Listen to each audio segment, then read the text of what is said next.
नमो नमः प्रिय विद्यार्थियों, स्वागत आप सबका कुसुम संस्कृत एकेडमी चैनल पर। आज की क्लास में हम महाभारत के विषय में जानेंगे। इससे पहले की वीडियो में हमने रामायण के बारे में जो है उसके रामायण का सामान्य परिचय हमने कर लिया है। अगर किसी ने वो वीडियो नहीं देखी है तो चैनल पर जाकर वो वीडियो ज़रूर देखें। तो चलिए शुरू करते हैं। महाभारत लौकिक संस्कृत में महत्व की दृष्टि से रामायण के बाद महाभारत का स्थान आता है। लौकिक साहित्य में रामायण और महाभारत दो महत्वपूर्ण ग्रंथ हैं और रामायण जो है वो आदि काव्य है और वाल्मीकि कवि जो है आदि कवि हैं। तो सबसे पहले रामायण की रचना हुई, महाभारत का स्थान रामायण के बाद में आता है। यह एक वीर काव्य है जो भारतीय ऐतिहासिक पृष्ठभूमि को स्थापित करता है। तो महाभारत जो है वो ऐतिहासिक काव्य है और विश्व साहित्य में सबसे बड़ा ग्रंथ है। विश्व साहित्य में सबसे बड़ा ग्रंथ है क्योंकि महाभारत में सबसे ज़्यादा श्लोक हैं, 1,00,000 श्लोक हैं। इसीलिए इसे क्या कहते हैं, इसे जो है सहस्त्री संहिता भी कहते हैं। सत शास्त्री संहिता भी कहते हैं। सत शास्त्री अर्थात 100,000 होता है 1,00,000, ठीक है। इसलिए इसे, और रामायण में कितने हैं, 24,000 हैं, उसे क्या कहते हैं, चतुर्विंशति शास्त्री संहिता कहते हैं। और इसमें कितने हैं, इसमें 100,000 हैं, तो इसे कहते हैं सत शास्त्री संहिता। संपूर्ण संस्कृति विषयों का विराट कोश तथा आचार की संहिता है। महाभारत के विषय में कहा गया है, यन्न भारते तन्न भारते, अर्थात यत न भारते तत् न भारते, यत अर्थात जो, यत न भारते जो महाभारत में नहीं है, तत् न भारते वह भारतवर्ष में कहीं नहीं है। महाभारत के इस तथ्य में उल्लेखित है कि धर्मे च अर्थे च कामे च मोक्षे च भरतवर्षभ, अर्थात यत इह अस्ति तद अन्यतर यत न इह अस्ति न तत्क्वचित। क्या कहा गया है कि धर्म, अर्थ, काम और मोक्ष जो 4 पुरुषार्थ हैं उनका उल्लेख भी महाभारत में किया गया है। और जो 4 पुरुषार्थ हैं जो भी भारतवर्ष में है उस सभी का वर्णन जो है महाभारत में किया गया है। यत इह, यत अर्थात जो, इह इस महाभारत में, इस काव्य में, इस ग्रंथ में, यत इह अस्ति जो इस ग्रंथ में है, तत् अन्यतर वह अन्य सब जगह है, यत न इह अस्ति अर्थात जो इस काव्य ग्रंथ में नहीं है, न तत्क्वचित वह कहीं भी नहीं है। कहा गया है कि जो महाभारत में वर्णित है वही अन्यतर है, जो महाभारत में नहीं है वह कहीं भी नहीं है। आ गया समझ में यहाँ तक? आगे है, लेखक कौन है, महाभारत के लेखक हैं कृष्ण द्वैपायन वेदव्यास। अब इनको वेदव्यास क्यों कहते थे वो भी करेंगे हम आगे।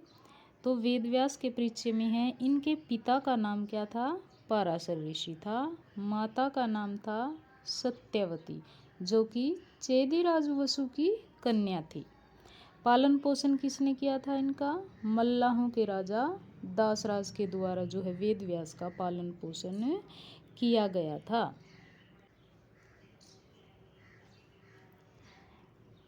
द्वैपायन, इनको द्वैपायन क्यों कहा गया, यमुना द्वीप में जन्म के कारण इनका नाम द्वैपायन पड़ा।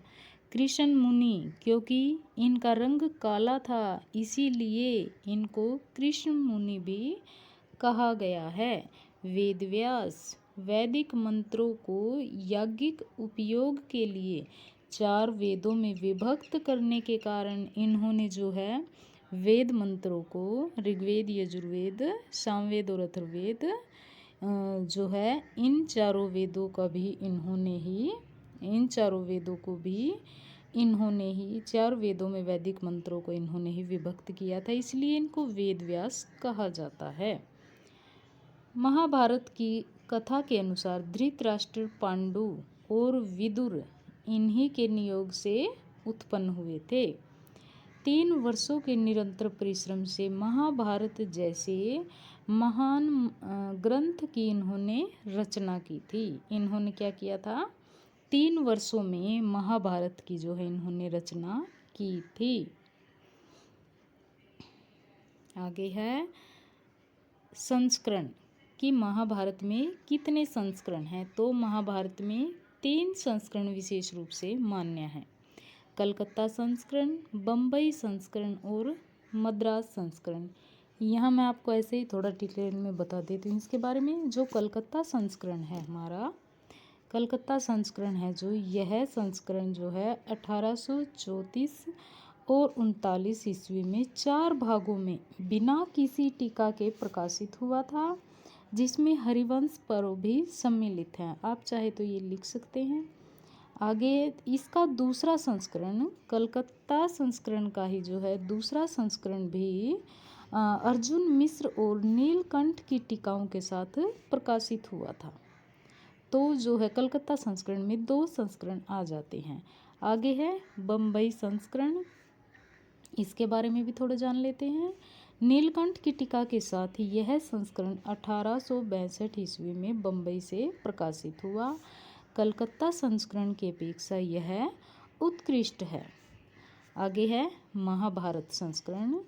महाभारत के दाक्षिणात्य पाठ का एक संस्करण मद्रास से तेलुगु लिपि में 1855 से 60 में प्रकाशित हुआ था, जिसमें हरिवंश पर्व तथा नीलकंठ की टीका भी उल्लेखित है। इनमें बम्बई संस्करण को वैज्ञानिक व प्रामाणिक माना गया है। कभी अगर एग्ज़ाम में ये आ जाता है कि 4 या 3, कई बार जो है कलकत्ता संस्करण में 2 संस्करण दिए गए, इसलिए कहीं कहीं पर जो है इसमें 4 संस्करण भी महाभारत के मान लिए जाते हैं। तो अगर एग्ज़ाम में जो है ऑप्शन में 3 या 4 आ जाए, तो अगर 3 भी आ जाए साथ में और 4 भी आ जाए तो फिर तो 3 ही मान्य होगा। अगर 3 ऑप्शन में दिया नहीं है तो फिर 4 पर जो है आप जो है 4 ही माना जाएगा। फिर आगे है महाभारत का विकास। महाभारत का विकास क्रमशः जय भारत और महाभारत इन रूपों में 3 विविध उद्देश्यों की पूर्ति के लिए पृथक पृथक अवसरों पर हुआ, जिनका विवरण इस प्रकार से है। जय, सबसे पहले जय के बारे में जानेंगे। जय जो है जय महाभारत का मूल रूप जय के नाम से प्रसिद्ध था। महाभारत के मंगलाचरण में नर नारायण सरस्वती को नमस्कार करके जय नामक ग्रंथ का उल्लेख किया गया है। यानी कि महाभारत का मंगलाचरण कैसा है? नमस्कारात्मक मंगलाचरण है। मंगलाचरण 3 प्रकार के होते हैं: वस्तु निर्देशात्मक, आशीर्वादात्मक और नमस्कारात्मक। तो यह ध्यान रखना है कि महाभारत का मंगलाचरण नमस्कारात्मक मंगलाचरण है।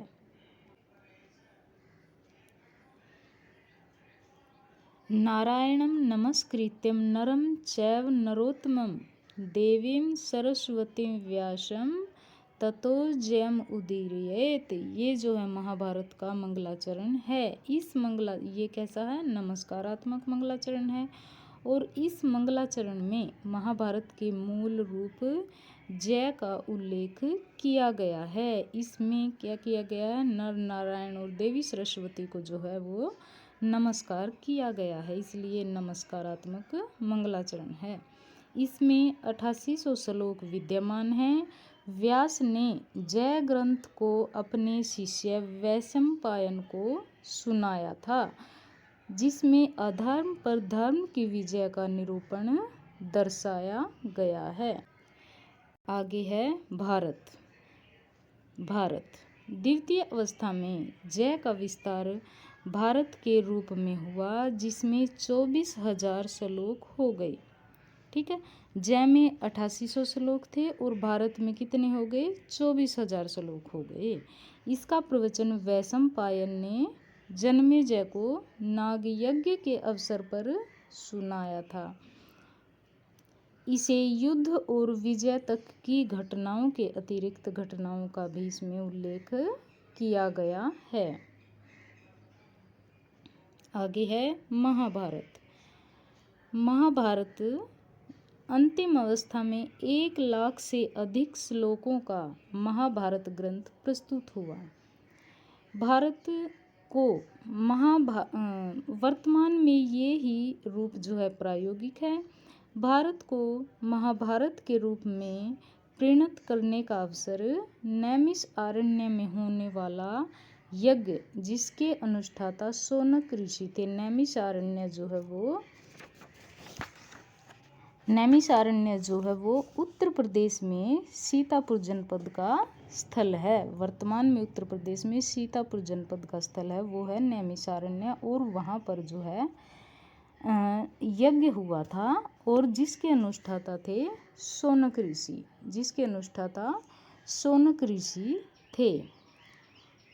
और यह यज्ञ जो है 12 वर्ष तक चला था। यह द्वादश वार्षिक यज्ञ था, जिसके प्रवक्ता सोती नामक ऋषि थे। ठीक है, और सोती नामक ऋषि ने वैशंपायन से जो है सुने हुए काव्य ग्रंथ को अन्य ऋषियों को सुनाया था। ठीक है, श्रोता जय के वक्ता कौन थे? जय में जो है वेद व्यास ने किसको सुनाया था? वैशंपायन को सुनाया था। भारत में वैशंपायन ने किसको सुनाया? जन्मेजय को सुनाया। और जो है सोती ऋषि हैं, उन्होंने वैशंपायन के द्वारा सुने हुए जो है इसको ग्रंथ को सुना था, और फिर उन्होंने अन्य ऋषियों को सुनाया था। किस पर? नैमिषारण्य यज्ञ के समय में इन्होंने जो है अन्य ऋषियों को, सोती नामक ऋषियों ने यह ग्रंथ अन्य ऋषियों को सुनाया था, जिसमें हरिवंश पर्व को भी जो है सम्मिलित किया गया है। महाभारत में जो है हरिवंश पर्व भी जोड़ा गया है। सारांश कर लेते हैं जिनसे कि जहाँ से क्वेश्चन बनते हैं सीधे सीधे उसको जान लेते हैं एक बार। जय जो है इसमें कितने हैं? 8800 श्लोक, ऐसे पूछ लिया जाता है। जय, भारत और महाभारत, इनमें श्लोक संख्या पूछ ली जाती है। तो जय में जो है वो 8800 श्लोक हैं, और इसके वक्ता वेद व्यास हैं और श्रोता वैशंपायन है। वेद व्यास ने जय जो है उसमें 8800 श्लोक है, और यह वेद व्यास ने वैशंपायन को सुनाया था। और इसमें क्या वर्णित है? इसमें अधर्म पर धर्म की विजय का वर्णन किया गया है। फिर है भारत में 24,000 श्लोक हैं, और इसके वक्ता वैशंपायन हैं, और श्रोता जो हैं इसके जन्मेजय हैं। और नाग यज्ञ के अवसर पर जो है वैशंपायन ने जन्मेजय को भारत जो है काव्य ग्रंथ सुनाया था। आगे है महाभारत में श्लोक संख्या कितनी हो जाती है? 1,00,000 हो जाती है। और इसके श्रोता कौन है? शौनक ऋषि हैं। शौनक ऋषि ने जो है अन्य ऋषियों को महाभारत सुनाया था नैमिषारण्य के अवसर पर। महाभारत का स्वरूप।